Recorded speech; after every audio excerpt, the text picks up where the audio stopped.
قرآن اور سائنس، دنیا کی تخلیق اور اللہ کی حیرت انگیز نشانیاں۔ بسم اللہ الرحمن الرحیم۔ السلام علیکم دوستو، آج ہم ایک بہت دلچسپ اور سوچنے پر مجبور کر دینے والے سفر پر نکلنے والے ہیں۔ ایک ایسا سفر جو ہمیں قرآن کی آیات اور کائنات کے رازوں تک لے جائے گا۔ کیا آپ نے کبھی سوچا ہے کہ یہ پوری کائنات کیسے بنی؟ آسمان، زمین، ستارے، سورج، چاند، سمندر، پہاڑ اور انسان کی پیدائش کیسے ہوئی؟ اور سب سے حیرت انگیز بات یہ ہے کہ قرآن جو 1400 سال سے بھی زیادہ پہلے نازل ہوا، اس میں ایسی باتیں بیان کی گئی ہیں جنہیں سائنس نے صدیوں بعد ڈسکور کیا۔ یاد رہے، قرآن سائنس کی کتاب نہیں ہے، قرآن ہدایت کی کتاب ہے۔ لیکن قرآن بار بار انسان کو کائنات پر غور و فکر کرنے کی دعوت دیتا ہے۔ تو چلیے شروع کرتے ہیں۔ کائنات کا آغاز۔ آج سائنس کے مطابق کائنات کی عمر تقریباً 13.8 ارب سال ہے۔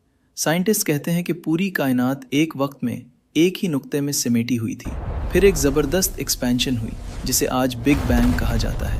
قرآن میں سورۃ الانبیاء آیت 30 میں فرمایا گیا، اولم یر الذین کفروا ان السماوات والارض کانتا رتقا ففتقناہما۔ کیا کافروں نے نہیں دیکھا کہ آسمان اور زمین ملے ہوئے تھے، پھر ہم نے انہیں الگ کر دیا؟ بہت سے مسلم سکالرز اس آیت کو بگ بینگ کی طرف ایک اشارہ سمجھتے ہیں۔ سوچئے، جب ٹیلیسکوپ بھی نہیں تھے، جب ماڈرن سائنس کا وجود بھی نہیں تھا، اس وقت قرآن انسان کو کائنات کی پیدائش پر غور کرنے کی دعوت دے رہا تھا۔ کائنات آج بھی پھیل رہی ہے۔ 20ویں سینچری میں سائنٹسٹ ایڈون ہبل نے ڈسکور کیا کہ گیلیکسیز ایک دوسرے سے دور جا رہی ہیں۔ اس کا مطلب یہ تھا کہ کائنات ایکسپینڈ ہو رہی ہے، لیکن قرآن نے 1400 سال پہلے فرمایا، وَالسَّمَاءَ بَنَيْنَاهَا بِأَيْدٍ وَإِنَّا لَمُوسِعُونَ، اور آسمان کو ہم نے اپنی قدرت سے بنایا اور یقیناً ہم اسے پھیلا رہے ہیں۔ آج ماڈرن اسٹرانومی بھی کائنات کی ایکسپینشن کو کنفرم کرتی ہے۔ ہر زندہ چیز پانی سے بنی ہے۔ یہ بات قرآن نے 1400 سال پہلے کیسے بیان کی؟ آپ کے جسم کا زیادہ حصہ پانی پر مشتمل ہے۔ پلانٹس پانی کے بغیر زندہ نہیں رہ سکتے، اینیملز اور ہیومنز بھی نہیں۔ قرآن فرماتا ہے، وَجَعَلْنَا مِنَ الْمَاءِ كُلَّ شَيْءٍ حَيٍّ، اور ہم نے پانی سے ہر زندہ چیز کو پیدا کیا۔ آج بائیولوجی بھی اسی حقیقت کو تسلیم کرتی ہے۔ سورج کا سفر صدیوں تک لوگ سمجھتے رہے کہ سورج ساکن ہے، لیکن سائنس نے بتایا کہ سورج بھی اسپیس میں مسلسل حرکت کر رہا ہے۔ قرآن فرماتا ہے، وَالشَّمْسَ تَجْرِي لِمُسْتَقَرٍّ لَهَا، اور سورج اپنے مقررہ راستے پر چل رہا ہے۔ آج ناسا اور ماڈرن اسٹرانومی بھی بتاتی ہے کہ سورج ہماری گیلیکسی کے اندر مسلسل سفر کر رہا ہے۔ ہم نے چاند کی بھی منزلیں مقرر کر دی ہیں۔ قرآن نے چاند کی مختلف فیزز کا ذکر کیا ہے۔ ہم روز چاند کی شکل بدلتے ہوئے دیکھتے ہیں، نیو مون، ہاف مون، فل مون، اور پھر دوبارہ کم ہوتا ہوا۔ قرآن نے اس نظام کو اللہ کی نشانی قرار دیا ہے۔ پہاڑ اور ان کی جڑیں۔ ہم پہاڑ کا صرف اوپر والا حصہ دیکھتے ہیں، لیکن جیولوجی بتاتی ہے کہ پہاڑوں کی گہری روٹس زمین کے اندر ہوتی ہیں۔ قرآن فرماتا ہے، والجبال اوتادا، اور پہاڑوں کو ہم نے میخیں بنایا۔ یہ تشبیہ آج بھی بہت سے لوگوں کو حیران کر دیتی ہے۔ سمندروں کا راز۔ یہ بات 1400 سال پہلے کس نے بتائی؟ جہاں دو سمندر ملتے ہیں، وہاں بھی ان کی سیلینٹی اور ٹیمپریچر مختلف رہ سکتے ہیں۔ قرآن فرماتا ہے، مرج البحرین یلتقیان بینہما برزخ لا یبغیان، دو سمندر ملتے ہیں اور ان کے درمیان ایک پردہ ہے۔ یہ منظر آج بھی دنیا کے کئی مقامات پر دیکھا جا سکتا ہے۔ انسان کی پیدائش یہ 1400 سال پہلے قرآن میں کیسے بیان ہوئی؟ قرآن انسانی تخلیق کے مختلف مراحل بیان کرتا ہے۔ پہلے نطفہ، پھر علقہ، پھر مضغہ، پھر ہڈیاں، پھر گوشت، اور پھر مکمل انسان۔ آج ایمبریولوجی بھی ہیومن ڈیولپمنٹ کے مختلف سٹیجز کا مطالعہ کرتی ہے۔ فنگر پرنٹس کا نظام۔ چاہے یہ کوئی چھوٹی نشانی ہے، ہر انسان کے فنگر پرنٹس مختلف ہوتے ہیں۔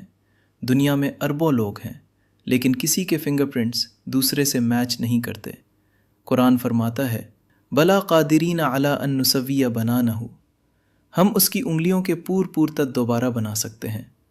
آج فنگر پرنٹس آئیڈینٹی ویریفیکیشن کا بنیادی ذریعہ ہیں۔ سمندر کی گہرائیوں کی تاریکیاں۔ یہ بات کس کو معلوم تھی؟ آج سب مرینز اور ایڈوانس ٹیکنالوجی کے ذریعے ہمیں معلوم ہے کہ سمندر کی گہرائیوں میں مکمل ڈارکنس ہوتی ہے۔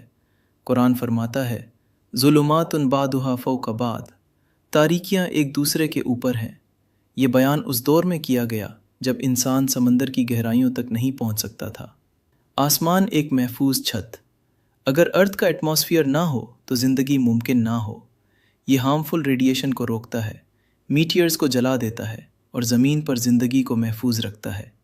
قرآن فرماتا ہے وَجَعَلْنَا السَّمَاءَ سَقْفًا مَحْفُوظًا، اور ہم نے آسمان کو ایک محفوظ چھت بنایا۔ لوہا کہاں سے؟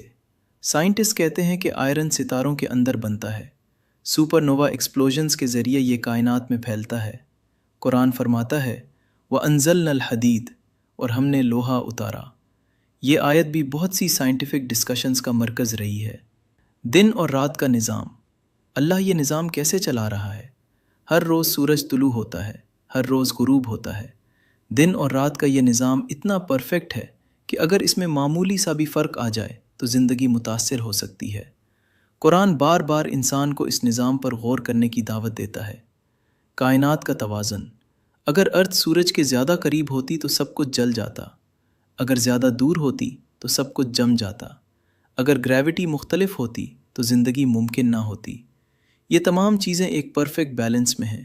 قرآن فرماتا ہے وَكُلَّ شَيْءٍ خَلَقْنَاهُ بِقَدَرٍ، اور ہم نے ہر چیز کو ایک اندازے کے ساتھ پیدا کیا ہے۔ نتیجہ قرآن بار بار انسان سے کہتا ہے سوچو، غور کرو، کائنات کو دیکھو، اپنی پیدائش کو دیکھو، آسمان کو دیکھو، ستاروں کو دیکھو، سمندروں کو دیکھو، پہاڑوں کو دیکھو، اور پھر سوچو کہ یہ سب کس نے پیدا کیا۔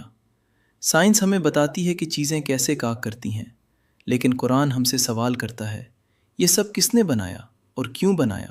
جتنا انسان علم حاصل کرتا ہے اتنا ہی اسے اللہ کی قدرت کا احساس ہوتا ہے۔ اللہ تعالیٰ قرآن میں فرماتا ہے سَنُرِيهِمْ آيَاتِنَا فِي الْآفَاقِ وَفِي أَنفُسِهِمْ حَتَّى يَتَبَيَّنَ لَهُمْ أَنَّهُ الْحَقُّ، عنقریب ہم انہیں اپنی نشانیاں آفاق میں بھی دکھائیں گے اور خود ان کے اندر بھی، یہاں تک کہ ان پر واضح ہو جائے گا کہ یہی حق ہے۔